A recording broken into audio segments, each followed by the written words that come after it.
Menganggap. Baik, bismillah. Eh, Assalamualaikum warahmatullahi wabarakatuh. Innalhamdulillah, alhamdulillah, min syururi anfusina, min sayyiati a'malina, may yahdihillahu fala mudilla lahu wa may yudlil fala hadiya lahu. Asyhadu an la ilaha illallah wahdahu la syarika lah, wa asyhadu anna Muhammadan abduhu wa rasuluhu la nabiyya ba'dah. Allahumma shalli wa sallim wa barik ala sayyidina Muhammad wa ala alihi wa sahbihi ajma'in, amma ba'du. Alhamdulillah kita bisa bermuajah kembali di eh, pertemuan online kita, kajian online kita, kajian Fathul Mu'in karangan Syekh Zainuddin Al-Madibari rahimahullah taala wa nafa'ana bi ilmihi fid dharain. Ya. Bab umumnya kita masih pada bab haji dan umrah, tapi untuk pasal khususnya kita sedang membahas terkait dengan ahkamu al-maulud, ya, hukum-hukum yang berkaitan dengan eh, bayi yang baru lahir. Sebelumnya kita sudah bahas tentang kesunahan memberi nama dan apa nama-nama yang dianjurkan, begitupun juga dengan nama yang diharamkan atau yang dimakruhkan. Ya. Eh, Baik, selanjutnya qala al-mu'allif rahimahullah wa nafa'ana bi ulumihi fid dharain. Ya. Wa sunna an yuhlaqa ra'suhu walau untha fis sabi'in wa yutasaddaqa bizinatihi dhahaban aw fiddatan wa ay yu'adhdhana wa yuqra'a suratul ikhlas wa ayatu wa inni u'idzuha bika wa dzurriyyataha minasyaitonir rajim al-ayah bita'nits bita'nits dhamir walau fi dzakari fi udhunihi al-yumna wa yuqamu fil yusra aqibal wad'i wa ayyuhannikahu rajulun famra'atun min ahli al-khairi bitamrin fahulwin lam yamassahu an-naru hina yulad wa yuqra'u 'indaha wa hiya tatluqu ayatal kursi wa inna rabbakum wa inna rabbakumullah wal ayah wal muawwidhatani wal iktharu min du'ail karbi. Baik. Wa sunnah an yuhlaqa ra'suhu, dan disunahkan untuk menggunduli, ya, kepalanya. Wa sunnah an yuhlaqa ra'suhu, di apa namanya, digunduli, ya, kepala si bayi, ya, walau unsa fisabi'i, walaupun bayi tersebut perempuan, ya, ketika umur 7 hari, ya, ketika umur 7 hari.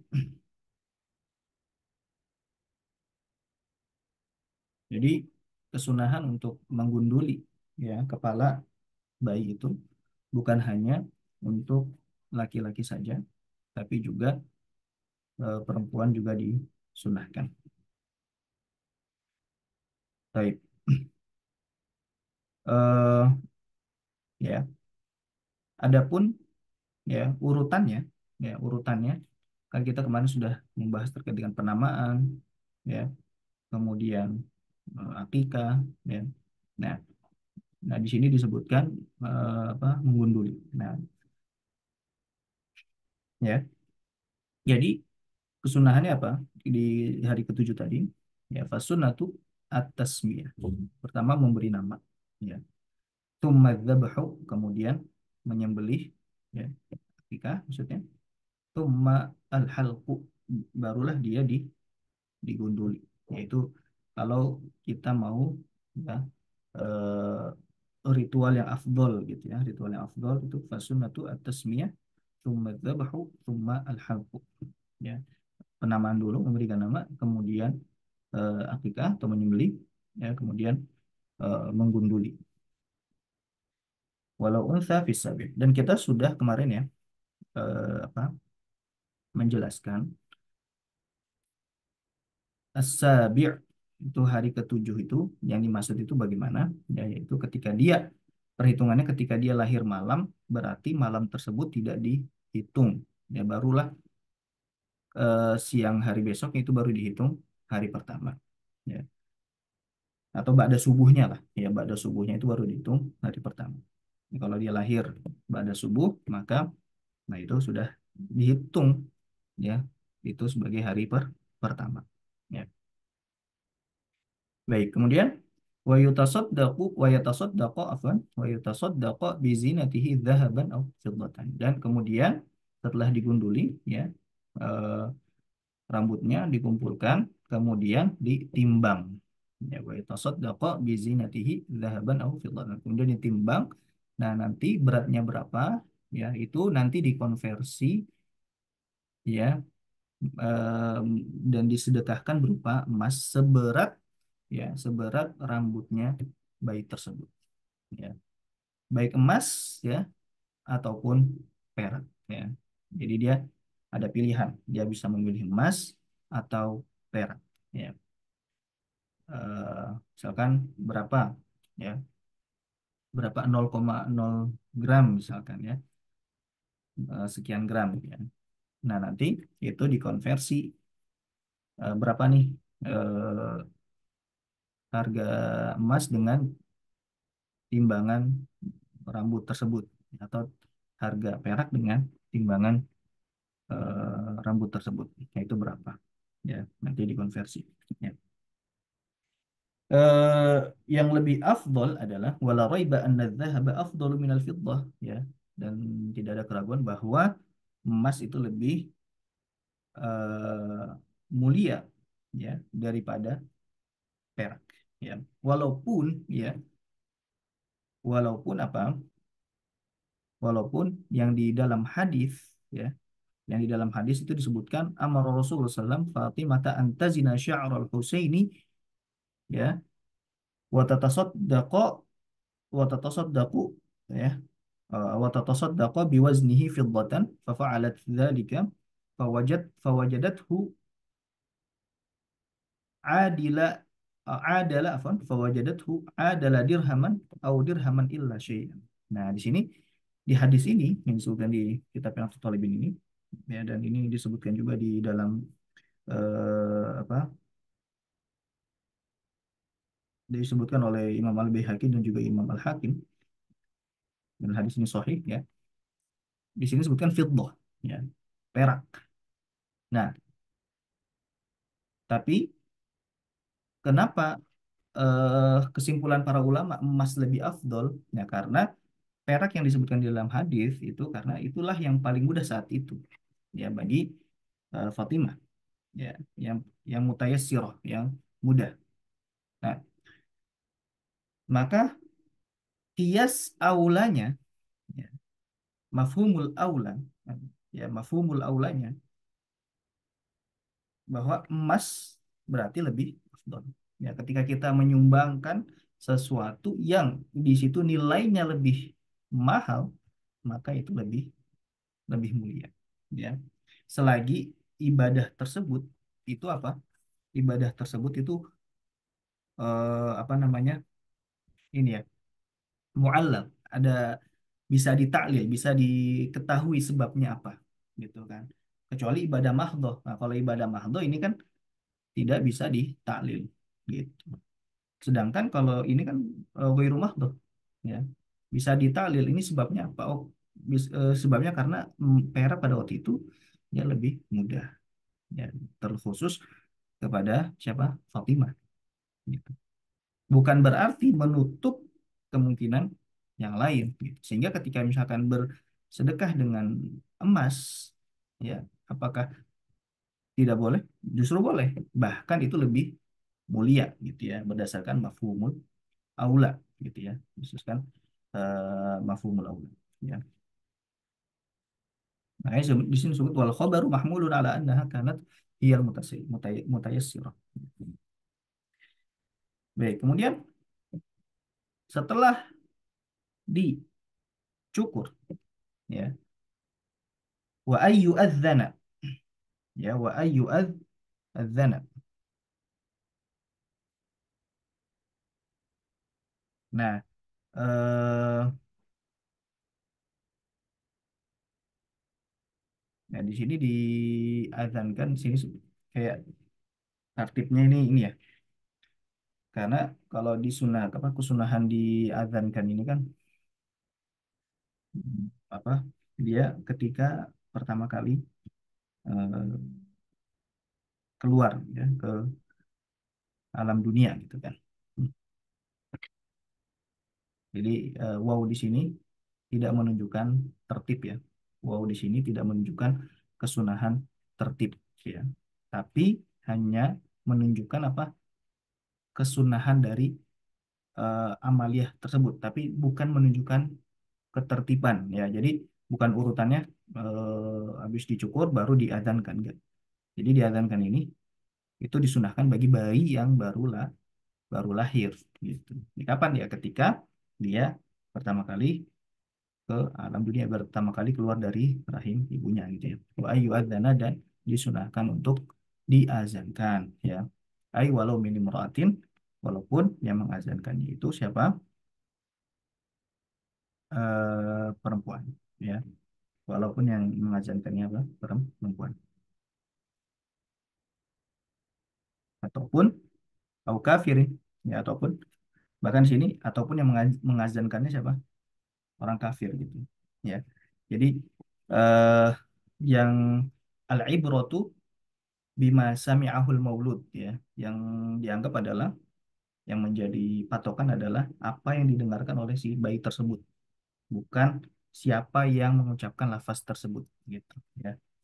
Jadi kan azan itu kan tidak boleh oleh perempuan kan. Nah, di dalam mazhab Syafi'i kan perempuan tidak boleh azan ya, baik dalam sholat sendiri ataupun berjamaah gitu.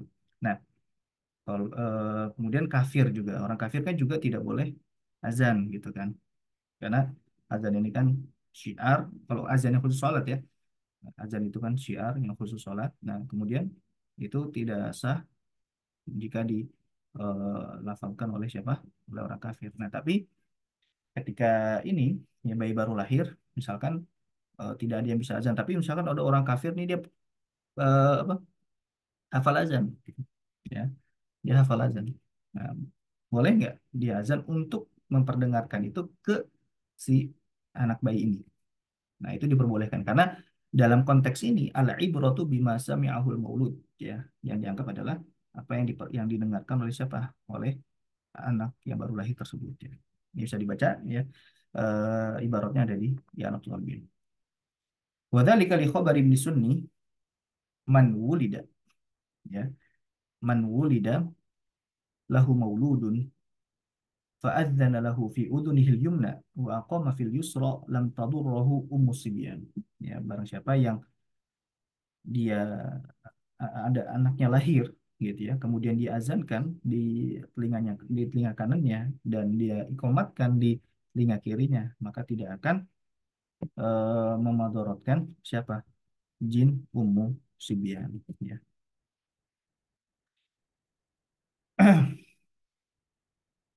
Eh, Walaupun hadis ini apa?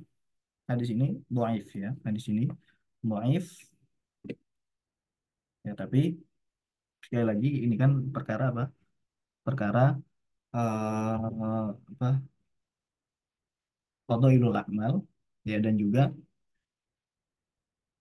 ini bisa diamalkan ya, karena supaya apa yang pertama kali dia dengar si jamang bayi ya itu adalah kalimatu at-tauhid ya, kalimatullah gitu kan, lafaz Allah ya. Jangan sampai misalkan gini, kita wah anggap anggap ini hadisnya dhaif, akhirnya kita nggak mau mengamalkan ajaran ulama, sehingga yang pertama kali justru yang didengar oleh si bayi ini bukan lafzul jalalah gitu, tapi lafaz yang lain kan gitu ya. Jadi hab anahu dhaif, hab anahu laisa minar rasul, hab anahu la la la yasihu hadzal hadis ya. Taruhlah misalkan hadis ini tidak sahih gitu ya. Tapi ya eh, apa? Kita istiqnas gitu kan. Istiqnas bahwa jangan sampai ya anak kita pertama kali diperdengarkan itu bukan kata-kata yang eh, berbau tauhid gitu loh. Ya. Justru harusnya kata-kata tauhid itulah yang harus pertama kali didengar oleh siapa? Anak kita gitu ya.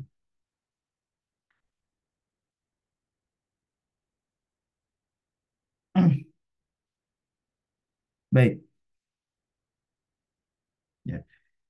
Kemudian juga ada hadis yang lain, ya walaupun dihukumi juga dhaif oleh sebagian ulama, ya adzana fi udhuni Sayyidina Al-Husain hina waladathu Fatimah.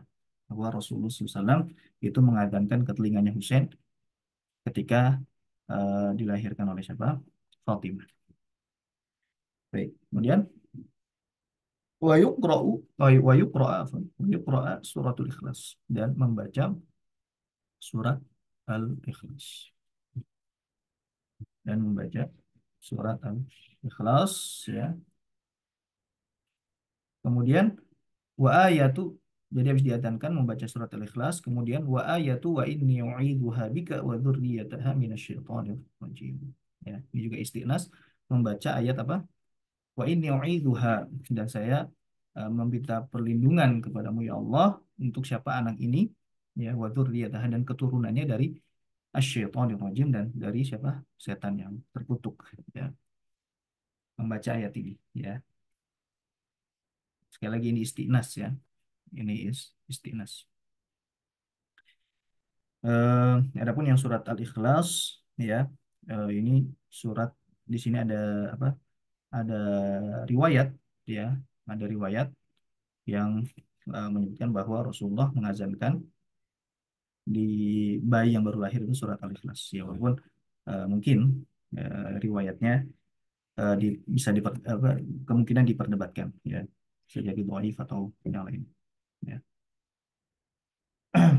Tapi tadi ya apakah menjadi terlarang ketika ketika suatu hadis itu dhaif apakah ini menjadi satu larangan gitu kan untuk dibaca enggak karena kan sekali lagi ya ulama itu membolehkan ya mengamalkan hadis dhaif dalam perkara fadhailul amal dalam perkara apa amalan-amalan yang utama selagi amalan ini ya dia memiliki payung hukum ya dia memiliki payung hukum payung hukumnya apa ya tentu dari ayat Al-Quran ataupun hadis sahih kan gitu ya kayak misalkan apakah tidak boleh anak bayi diperdengarkan Al-Quran padahal ayatnya jelas wa idza quri Al-Quran fastami'u lahu wa ansitu nah wa idza quri Al-Quran di sini jika dibacakan ayat suci Al-Quran ini tidak terbatas hanya kepada orang dewasa saja ya tapi juga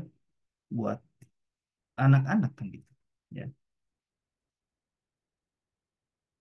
Iqra'ul Quran bacalah Al-Quran ya jadi sehingga eh, terkadang kita hanya terfokus pada hadis doifnya saja, padahal ulama ketika membolehkan apa namanya membolehkan mengamalkan hadis doif ini itu sudah barang tentu dia memiliki payung hukum. Kalau misalkan hadis doif ini berdiri sendiri tidak memiliki payung hukum dari Al-Quran dan hadis sahih, nah, tentu pasti ulama akan menyatakan ini tidak boleh diamalkan.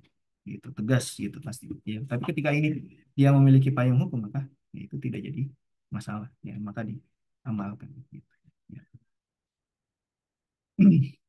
Baik. Kemudian juga surat ini nih ya surat Ali Imran ayat 36.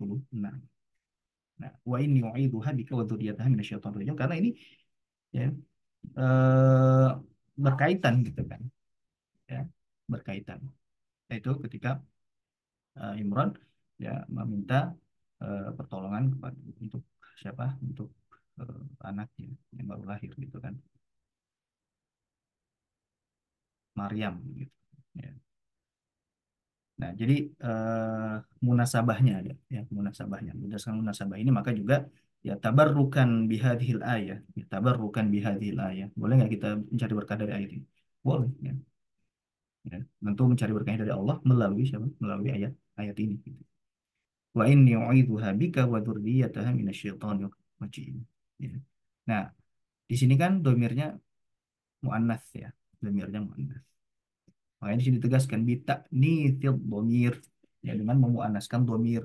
Jangan sampai ya, oh mentang-mentang anaknya cowok nih, diubah aja wa inni u'idzuhu bika. Enggak, ya. Tetap karena ini ayat ya dan tadi tabarrukan bihadil ayat ya kita membacanya sesuai dengan ayat tersebut ya walaupun domirnya muannas perempuan domir perempuan ya Ini bita'ni fil dhamir walau fil dzakari, walaupun dibacakan untuk anak laki, untuk anak laki-laki. Ya.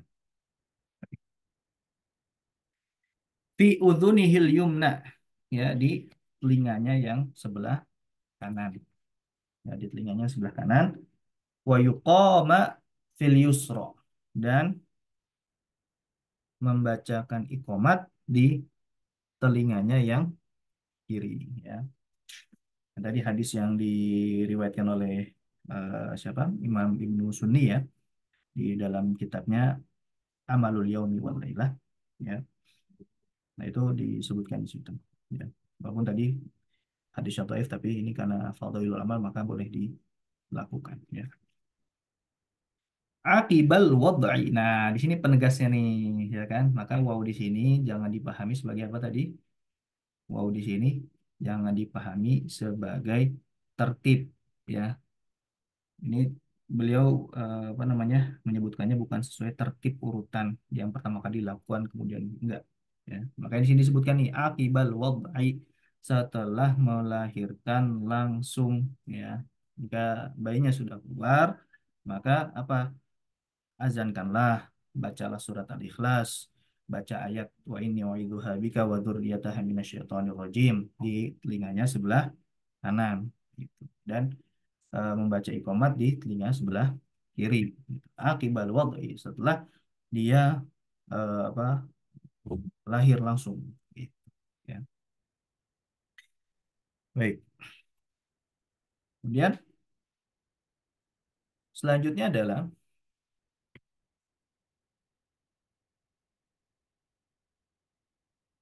oh iya, tadi sebelum untuk yang ayat ini saya akan baca di sini, ya. Wa dhahiru kalamihim annahu yaqul u'idzuha bika wa dzurriyyataha wa in kana al-waladu dzakaran ala sabili tilawati wa tabarruki bi lafdzil ayah, ya. Membaca ayat yang tadi, ya, surat Al-Imran tadi, ya. Dalam rangka apa, tilawah pertama, yang kedua adalah tabarruk, mencari berkah dari ayat tersebut, ya. Baik, kemudian wa ayyuhannikahu rajulun famra'atun min ahlil khairi bitamrin. Kemudian mentahnik, ya, men mentahnik. eh Tahnik, tahnik itu udah jadi bahasa sebagian kalangan, karena apa ya, kita menerjemahkan tahnik ini karena bukan kebiasaan kita sih, jadi belum ada padanan katanya. Apa sudah ada terjemahan sih, wallah alam, tapi kayaknya belum ada padanan katanya, ya. Tapi kalau penjelasannya adalah wa tahniku huwa madghu nahwi tamr, ya, jadi kita mengunyah, ya, mengunyah, kita punya apa, kurma, ya. Seperti kurma. Nah, jadi jadi kalau misalkan nggak ada kurma, bisa nggak pakai yang lain, bisa. Nah, di sini makanya huwa madghu nahwi tamr, mengunyah seperti tamar, artinya ya yang kurma itu dianjurkan, itu paling dianjurkan. Tapi kalau nggak ada kurma, apakah kita tidak bisa melakukan tahnik ini? Tetap bisa, ya, sebagaimana nanti akan disebutkan, ya. Mengunyah dulu, habis dikunyah, ya, kemudian wadalku hanakil maulud bihi lian zilamin husyai'un ila jauh, kemudian di apa namanya, ya, kurma itu, ya, dikeluarkan dan kemudian ditaruh di hanak, ya, langit-langit yang menuju ke tenggorokan, ya. Apa namanya, ke siapa namanya, bayi yang baru lahir tadi, ya, di tahnik, ya, di area situ, ya, supaya apa, supaya ada sesuatu kurma tadi yang turun ke tenggorokannya, ya.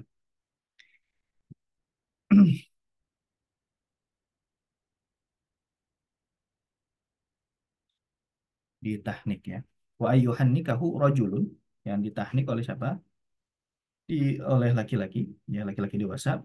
Kemudian famru'atun, kalau tidak ada maka perempuan, ya, perempuan dewasa, min ahlil khair, ya, dari kalangan orang baik, gitu, ya, ustadz, ahli ilmu, atau orang soleh, ya. Nah, dari min ahlil khair, dari orang baik.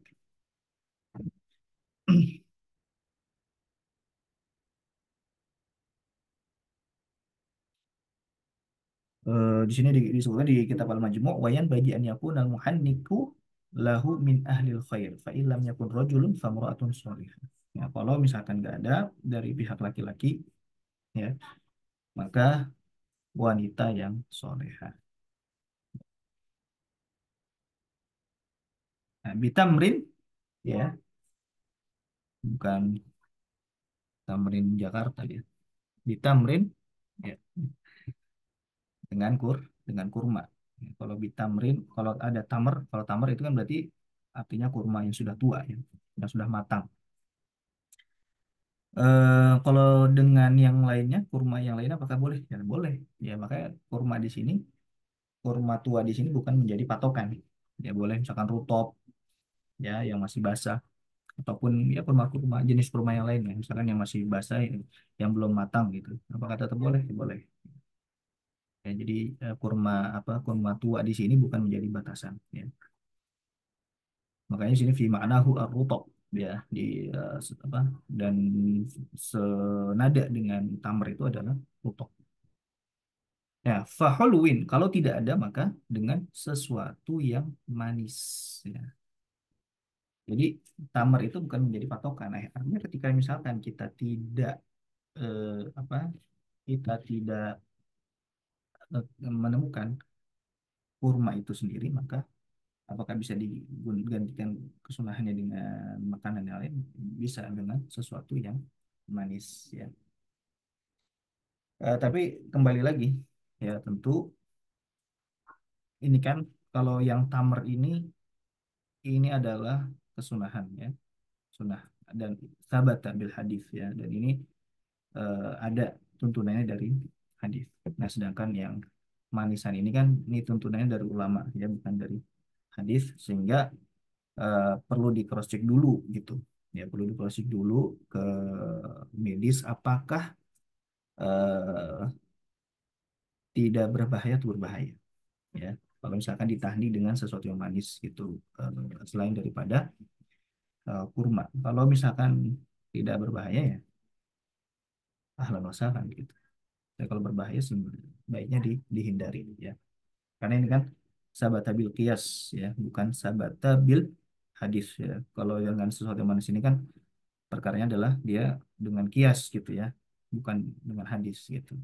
Hingga harus di cross check dulu.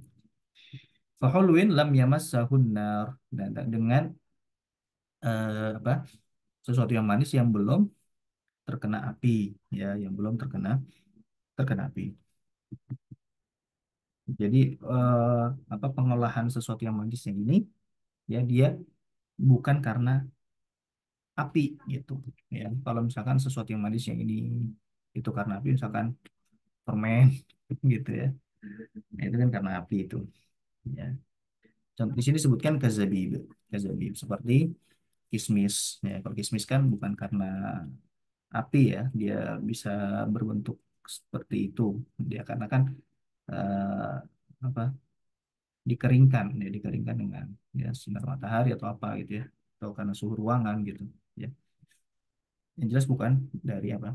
Bukan dari api gitu. Hina yuladu.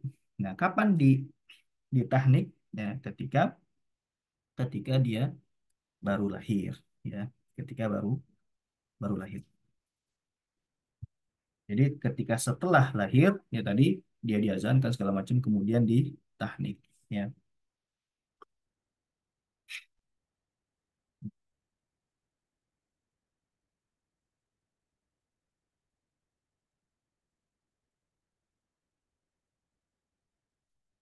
Baik, kemudian wa yuqra'u indaha wa hiya tatluqu ayatul kursi dan membacakan indaha ya di sisinya yaitu sisi siapa? Sisi perempuan. Di sini kan ha ya, ada ha. Ha ini artinya imro'atun apa namanya? Ya perempuan yang sedang melahirkan ya, yang sedang melahirkan. Di wa yuqra'u indaha dan dibacakan di sisi si perempuan wahia tatluqu yang sedang melahirkan apa dibacakan apa ayatul kursi Ya, ayatul kursi dibacakan ayat kursi. Ya.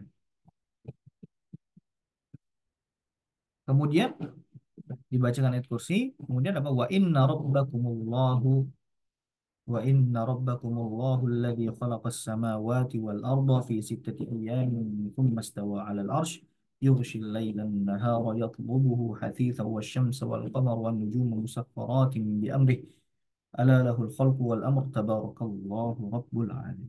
Itu tatimmatul ayat. Itu lanjutan ayatnya yaitu di surat Al-A'raf ayat 54 ya. Dibaca surat, baca ayat kursi, kemudian baca surat Al-A'raf ayat 54 ya. Dan wal muawwidhatani dan juga surat ya Al-Falaq dan An-Nas ya. Surat Al-Falaq dan An-Nas. Itu muawwidhatan ya, muawwidhatani. Dua surat yang sebagai pelindung atau penolong ya. Wal iktsaru min du'ail tarbi ya, dan apa memperbanyak berdoa ketika sedang ditimpa mara bahaya ya. Seperti doanya Nabi Yunus ya ketika ditelan oleh Hut ya, ikan yang besar, yaitu apa? La ilaha illa anta subhanaka inni kuntu minadh dhalimin. Jadi baca ketika apa? Ketika istri sedang melahirkan gitu ya. Nah, suaminya itu membacakan ayat kursi ya, membacakan surat Al-A'raf ya, kemudian surat Al-Falaq dan An-Nas ya, dan doa apa ketika sedang dalam mara bahaya sebagaimana doanya Nabi Yunus la ilaha illa anta subhanaka inni kuntu minadh dhalimin. Ya, ya itu supaya mudah-mudahan dengan wasilah tersebut Allah memudahkan ya proses persalinannya, ya proses persalinan. Tentu ya bukan hanya ya kita pakai jalur langit saja, tapi juga jalur jalur al-akhdhu bil asbab juga ya. Al-akhdhu bil asbabnya kita juga harus ambil gitu ya. Jangan sampai dipaksakan gitu ya. Misalkan ya udahlah saya baca doa ini aja, baca ayat ini, doa-doa ini. Nah, kemudian padahal sudah dikasih tahu, ya sudah dianalisis oleh dokter bahwa si dia eh, istrinya misalkan dia harus dilakukan sesar misalkan, tapi dia misalkan pengennya normal. Ya, tentu ini Islam juga tidak eh, mengajarkan prinsip yang seperti ini. Ya, karena kan antum alamu bi umuri duniaku ya, kalian itu paling mengetahui perkara dunia kalian sehingga kita serahkan kepada ahlinya gitu kan apa yang terbaik dalam ini gitu kan ya apa yang terbaik dalam perkara ini kita serahkan jangan sampai kita mengorbankan apa jiwa manusia karena prinsip kita sendiri gitu ya jangan sampai seperti itu yang ada kejadian nih jadi tapi alhamdulillah masih masih selamat gitu. Tapi ada juga yang kekeh sehingga yang tidak selamat juga ada. Alhamdulillah min dzalik. Ya, faidah lau apa nih? Oh, bukan ini ya. Kemudian qala syekhuna amma qira'atu suratil an'am ila ratbi wa yabisin illa fi kitabin mubin ya yauma ya'uqu anil maulud ya famin mubtada'atil awamil jahalah ya bayan bagi al-inkifafu anha wa tahdhirun nasi minha ma amkan. Ya, adapun membaca surat Al-An'am yang ayatnya itu ya rabbi wa la bismillah fi kitabim mubin awal ayatnya apa ya? Bentar. Awal ayatnya oh enggak maksudnya dari awal surat Al-An'am ya sampai ke ayat 59 rabbi wa la bismillah fi kitabim mubin yauma ya'uqu anil maulud, ya ketika mengakikahkan anak baru lahir, ya famin mubtada'atil awam al jahalah, maka termasuk bid'ah orang awam yang tidak mengerti agama, ya. Nah, ini termasuk bid'ah yang harus dihindari, ya. Em, Tidak ada keterangan, ya, apakah bid'ahnya termasuk bid'ah makruh atau bid'ah haram, tidak ada keterangan. Tapi kalau kita lihat sini fayan bagi al inkifafu anha, ya, kebanyakan, ya, ulama ketika menulis yan bagi itu artinya yajibu, ya. Yan bagi kebanyakan artinya yajibu. Nah, jadi ketika misalkan dia mengakikahkan anaknya, dia membaca surat Al-An'am sampai ila rabbi walaya bismillah di kitabil mubin. Nah, ini termasuk bid'ahnya orang awam, sehingga yan bagi yajibu alin kifafu anha, untuk tidak melakukannya, wa tahdhirun nasi minha ma'amkan, dan apa, memperingatkan, ya, manusia untuk menjauhinya sebisa mungkin. Ya.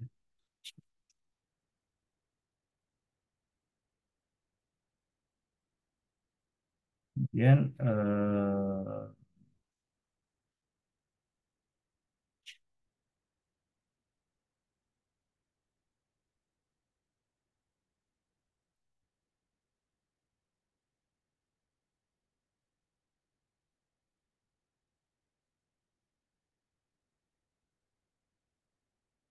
mungkin ini ada pembahasan terakhir, itu Faraon, ya. Faraon, pembahasan, astagfirullah, sebentar.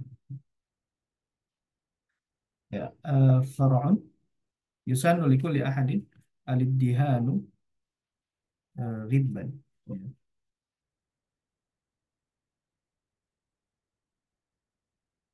eh Apa namanya,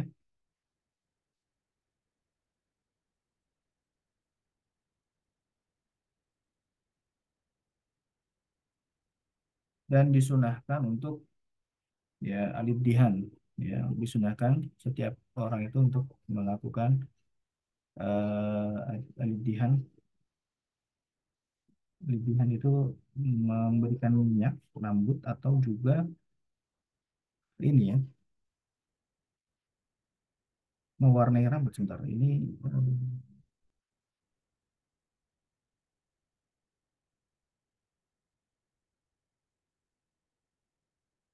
aliddihan sepertinya memberikan minyak, ya, memberikan minyak,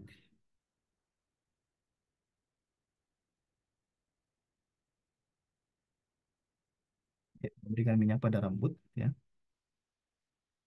Ghibban, apa artinya ghibban? Yaitu waktan ba'da waqt, ya, sesuai dengan kebutuhan. Apa, waktu ke waktu, ya, dari waktu ke waktu, ya, waktan ba'da waqt. Jadi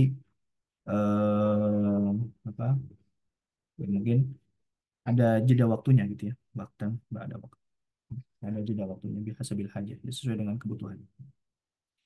Kemudian walik walik tihalu bil ismid witron inda naumihi, dan memakai celak, ya, dengan ismid, ya.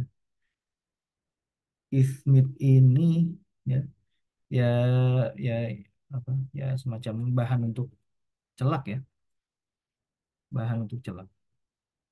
Kita sekarang sudah ada, apa, sudah ada produk celak itu, ya, ismid, celak bubuk, ya. Nah, menggunakan itu witron, ya, sebanyak bilangan ganjil inda naumihi, ketika hendak tidur, nah, ketika hendak tidur. Wa khutbu syaibi ra'sihi, dan mewarnai, ya, uban eh, rambut kepalanya, walihiyatihi, dan juga jenggotnya, bihumratin au sufrah, dengan warna merah atau warna kuning, ya. Ya, dengan warna merah atau warna kuning. La bisawadin, nah, tidak boleh dengan warna hitam. Amma bihi fayahrum, ya. Adapun dengan hitam maka fayahrum, maka haram. In kana li ghairi irhabil adu fil jihad. Kecuali dalam keadaan apa? Untuk menakuti musuh di medan jihad. Kenapa? Misalkan menakuti supaya kelihatan pada muda-muda, ya maka dicat warna hitam. Nah, itu kondisi itu baru boleh. Adapun di luar kondisi itu tidak boleh. Disebutkan dalam hadis, yakunu qaumun yakhtubuna fi akhir zaman bisawad kahawasilil hamam la yurihuna raihatal jannah. Jadi di akhir zaman itu ada orang yang mewarnai warnanya, rambutnya ataupun jenggotnya dengan warna hitam, ya.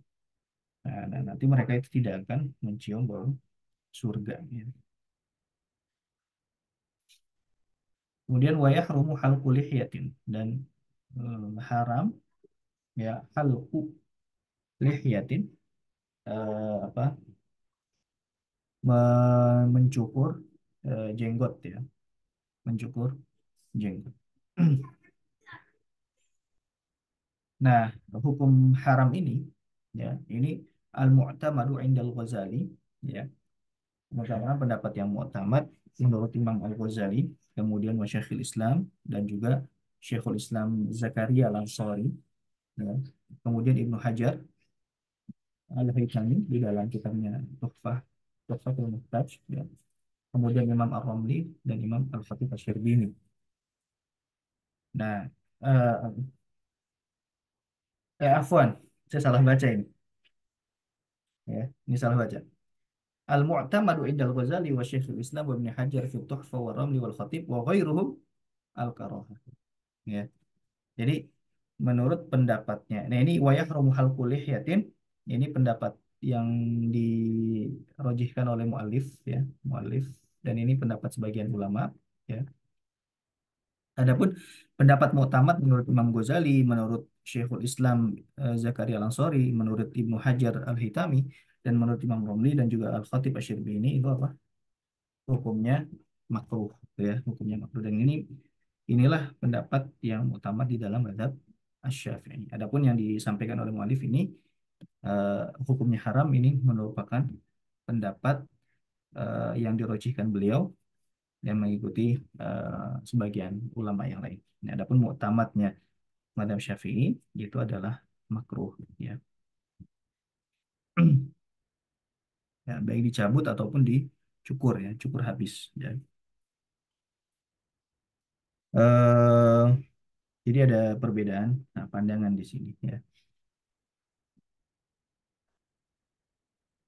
Baik, sehingga, ya, apa namanya, jika ada yang mengambil pendapat yang makruh, ya, maka tidak perlu untuk diingkari, karena kan di sini la ingkaro fil mukhtalafi fihi, ya, tidak ada pengingkaran dalam perkara yang mukhtalaf, ya, selagi dia tidak at-tahawun, ya, dia tidak meremehkan ajaran agama, ya, kita tidak perlu mengingkarinya, ya. Bisa jadi kan, karena gini, bisa jadi dia ada kebutuhan, ya, dia ada kebutuhan, dia mengambil pendapat yang makruh, dan kita sudah sama-sama tahu bahwa kaidah mengatakan al karohatu tazulu bi annal hajah, bahwa makruh itu bisa hilang, ya, kemakruhannya dengan kebutuhan yang paling minim, gitu, ya, bi annal hajah. Jadi ketika misalkan dia ada kebutuhan, ya, apalagi misalkan dikhawatirkan dia dia suka dakwah di luar negeri misalkan, ya, dikhawatirkan kalau misalkan dia bolak-balik, ya, ke luar negeri, tapi dengan adanya jenggot, gitu, ya, dia terhalangi bahwa dia di luar negeri. Bisa jadi, ya, ini bisa jadi misalkan eh, negara tersebut sedang tendensius, gitu, ya, terhadap orang yang, atau skeptis terhadap orang yang berjenggot misalkan, ya, tapi dia juga harus melakukan dakwah di sana, ya, itu adalah satu kebutuhan. Jika dia mengambil pendapat yang makruh, gitu, ya, nah itu dia ada uzur di situ, ya.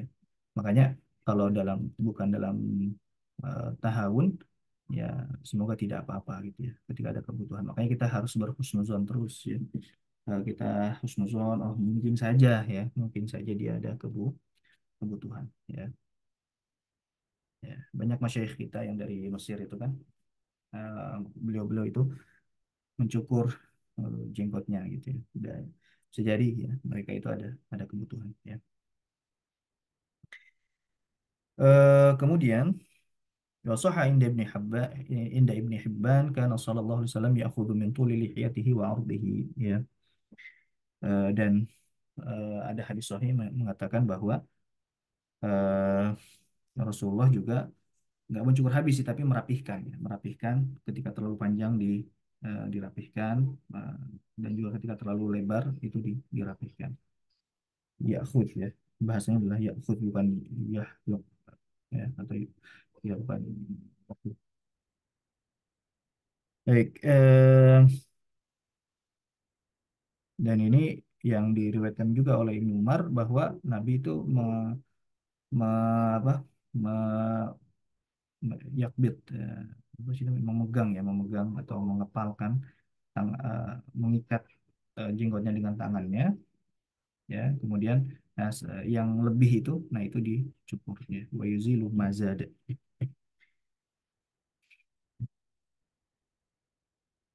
Ya.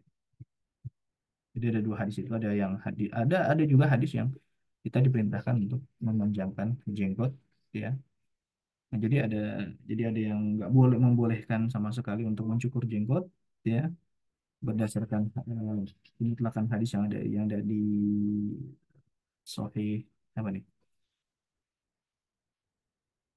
di dalam ya, kita di Sahihain ya, di Sahih Bukhari dan Sahih Muslim gitu ya. Ada juga yang menyuruh untuk ya, apa namanya, mencukur yang melewati batas kepalan tangan. Nah, gitu. Nah, ada yang berpendapat ya, hukum tersebut, larangan tersebut yang dalam hadis ya, ataupun perintah yang dalam hadis itu menunjukkan kesunahan, dan larangannya itu menunjukkan kemakruhan ya, sehingga ketika ada kebutuhan maka diperbolehkan untuk eh, mencukur gitu ya.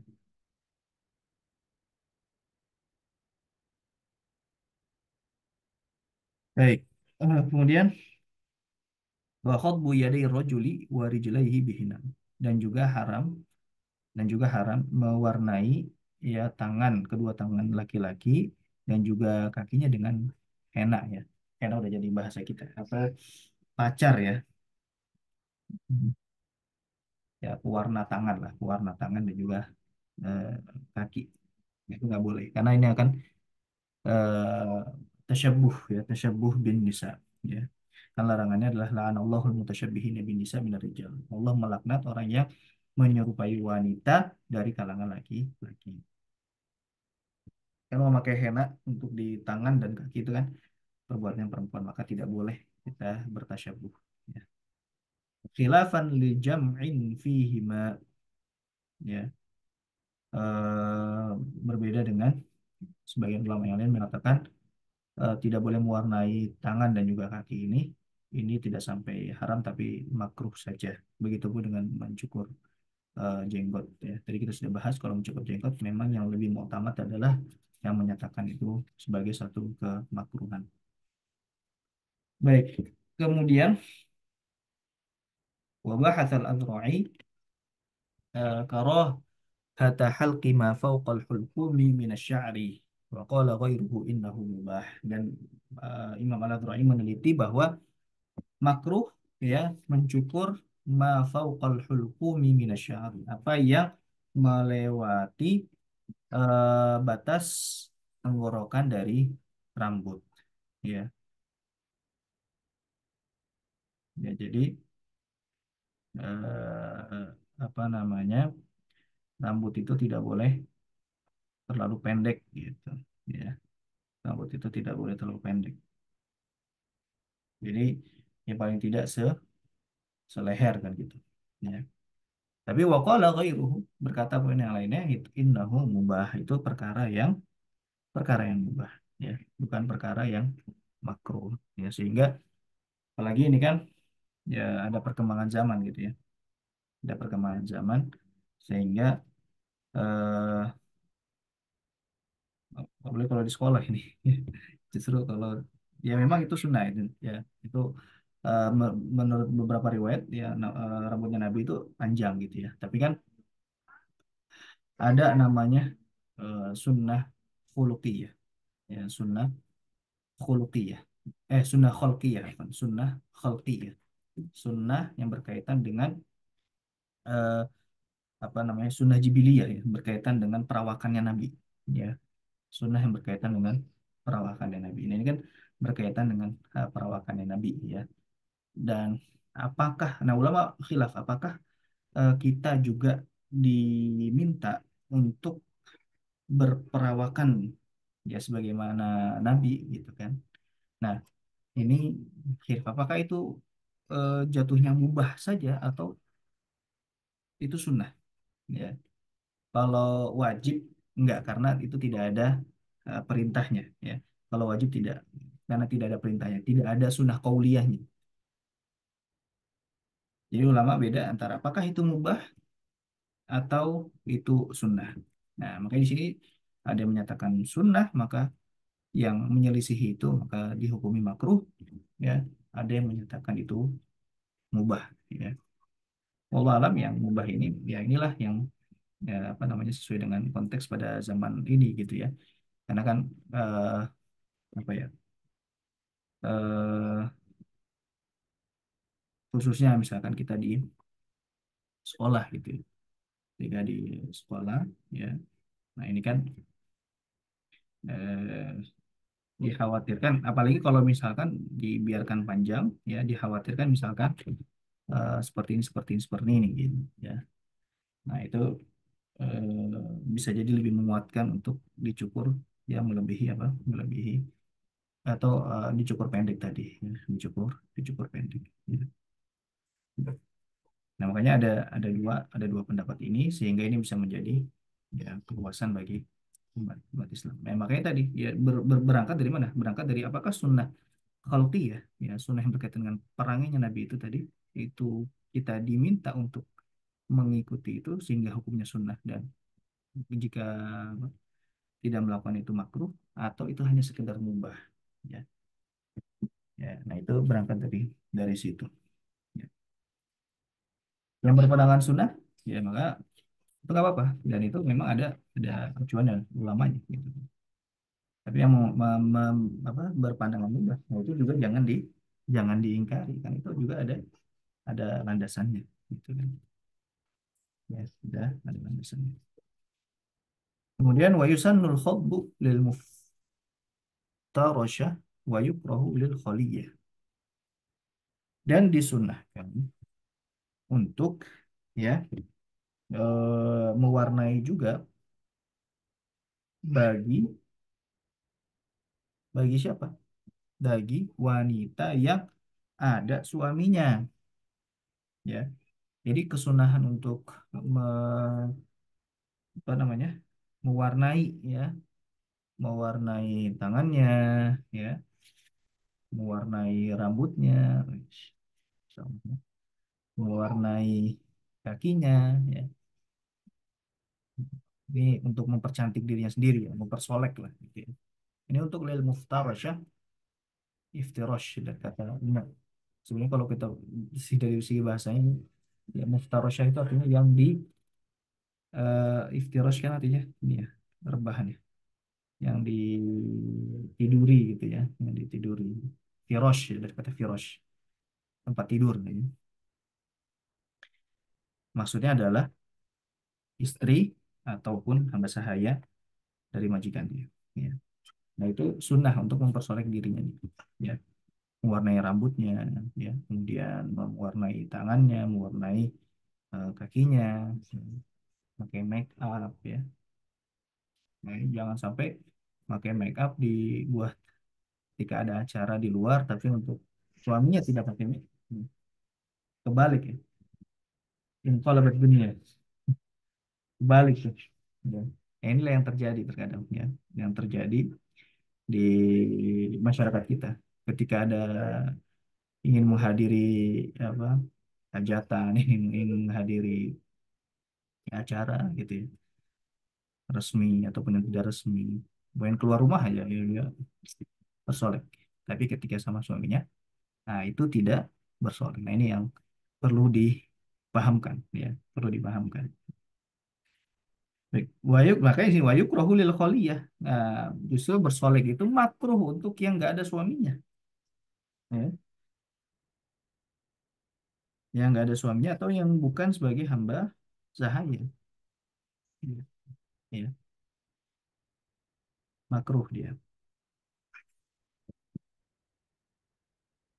Kemudian wayahrumu wasyrul asnan, dan haram apa namanya, merenggangkan gigi, ya, dan haram merenggangkan gigi.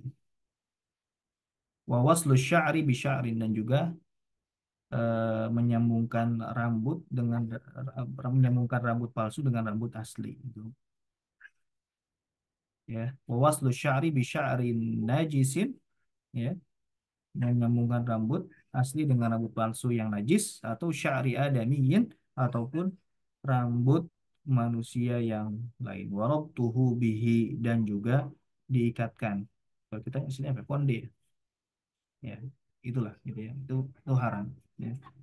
La bi khuyutil hariri awis sufi. Nah, tidak menyambungkan rambut dengan apa? Harir, ya, apa teh harir? Apa namanya? Putra. Ya lupa. Ya, dengan apa?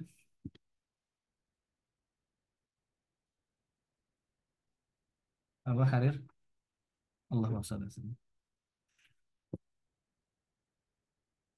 Nah, bisa. Udah mulai nggak fokus nih. Ya, ya sutra, ya betul. Ya, dengan sutra ataupun dengan katun, ya. Nah, itu nggak apa-apa. Jika dengan benang sutra atau dengan benang katun itu tidak perlu. Ataupun ya selain daripada tadi, ya, bukan bukan rambut manusia ataupun bukan dengan rambut yang najis, ya. Tapi kalau selain itu maka boleh. Wa yustahabbu an yakuffa as-sibyanu awwala sa'atin minal lail. An yakuffa as-sibyana, afwan. An yakuffa as-sibyana awwala sa'atin minal lail. Dan disunahkan untuk menghalangi anak kecil supaya tidak keluar rumah di jam malam, ya. Ketika masuk jam malam atau misalkan masuk waktu maghrib, nah itu disunahkan untuk melarang anak-anak untuk bermain di luar, ya. Ya, eh, supaya nggak kemalaman gitu ya, supaya ya kan kalau udah malam itu kan banyak banyak mara bahaya lah, ya. Ya kita bukan yang apa namanya, yang takut dengan jin apa segala macam, enggak ya, tapi karena di malam itu kan banyak mara bahaya, lebih banyak mara bahaya dibandingkan dengan waktu waktu siang, ya.